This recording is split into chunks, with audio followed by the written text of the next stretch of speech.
Vamos con más temas de actualidad. Recibimos ahora en Z al Día la concejala de Cultura y Deportes del Ayuntamiento de Alzira. Está con nosotros Aida Ginestar. ¿Qué tal? Buenas noches. Hola, buenas noches. ¿Qué tal? Muchas Bienvenida. gracias.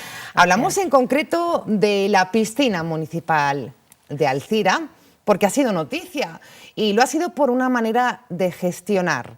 Cuéntenos, porque unos 270.000 euros, tenemos bien la cifra, se han podido ahorrar con esta nueva manera de gestionar. Sí, básicamente. A ver, yo creo que hay que poner un poco en situación a los espectadores, ¿no? Yo creo que hay que explicarles cómo estaba gestionado anteriormente, ¿no? Perdona, que sí. me pasa el valenciano, passa el valencià, que jo m'aclarís molt més en la meva llengua.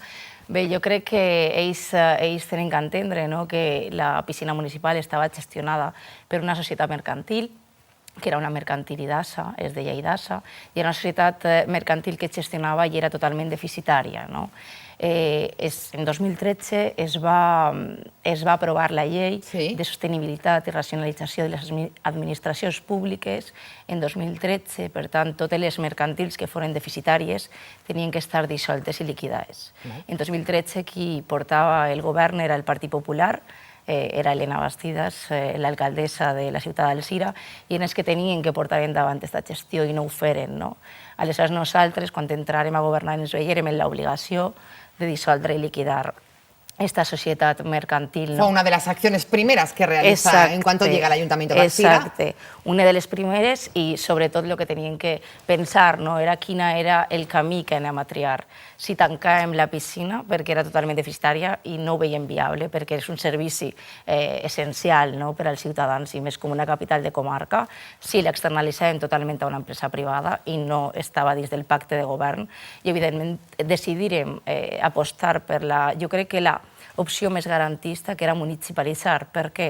Perquè d'alguna manera conserve més llocs de feina dels treballadors.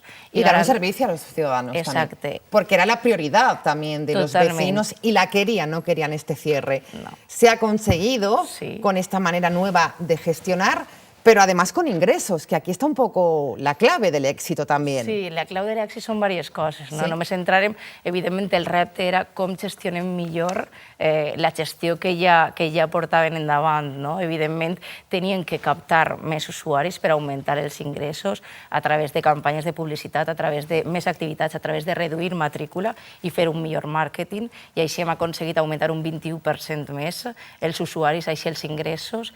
També hem augmentat un 25% més la natació escolar i hem reduït sobretot les despeses, que també era molt important reduir despeses, com hem intentat optimitzar els recursos humans i materials que teníem a l'Ajuntament per intentar també centralitzar el que eren les compres y aconseguir així reduir el Tras déficit. este éxito, ¿ha recibido alguna que otra llamada de algún otro municipio diciendo vamos a copiar este modelo de gestión? Pregunto, concejala.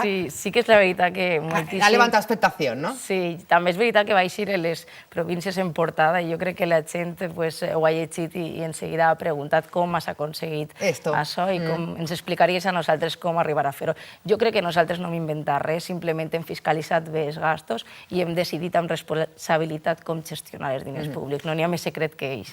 Bueno, pero es importante. ¿Qué otras inversiones, concejala, se han podido llevar a cabo para mejorar las instalaciones? Porque también era prioridad absoluta esto. Sí, només entrarem, ens percatarem que n'hi havia una deixadesa absoluta d'alguns tipus d'instal·lacions.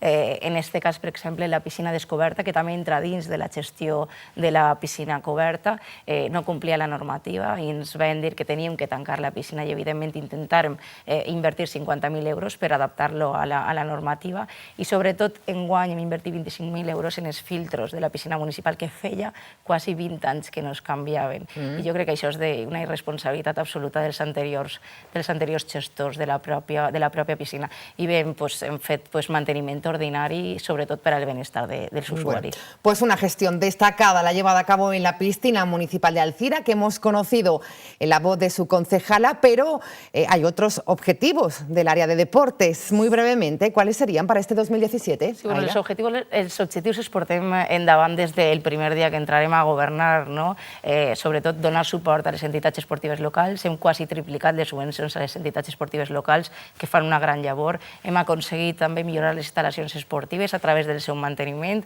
Hem aconseguit també donar més suport a als esdeveniments esportius que se fan a la ciutat i sobretot hem millorat la gestió i hem creat una nova partida per donar suport a l'esport femení, que és una de les nostres prioritats. Una apuesta también importante. Sí, una apuesta importante. Del área de deportes, sí. También concejala de cultura, dos áreas destacadas del Ayuntamiento de Alzira. La gestión llevada a cabo en este terreno también importante. ¿Cómo nos lo resumiría si ponemos el retrovisor?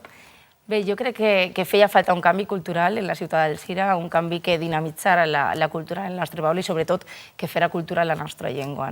Hem sobretot apostat per el teatre en valencià, el cinema en valencià, els espectacles musicals en valencià. Sobretot hem aconseguit una programació dinàmica per a tots els públics i en uns preus assequibles. Hem fet campanyes com Somriu als Parcs, que el que pretén és descentralitzar un poc la cultura i portar-la als diferents barris de la ciutat. Hem també aconseguit fer la primera mostra d'art al carrer, hem tingut dansa, teatre, música, circ per tot el poble d'Alzira i de manera gratuïta.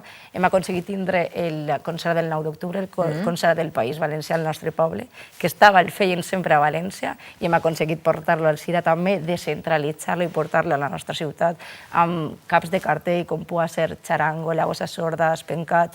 Més de 7.000 persones vingueren a Alzira, es va autofinançar i a més el que guanyarem ho destinarem a una raó social com pugui ser una protectora d'animals. Yo creo que hem apropat la cultura al poble y la gente. Cultura popular y se agradece, ¿no?, entre los ciudadanos. Sí.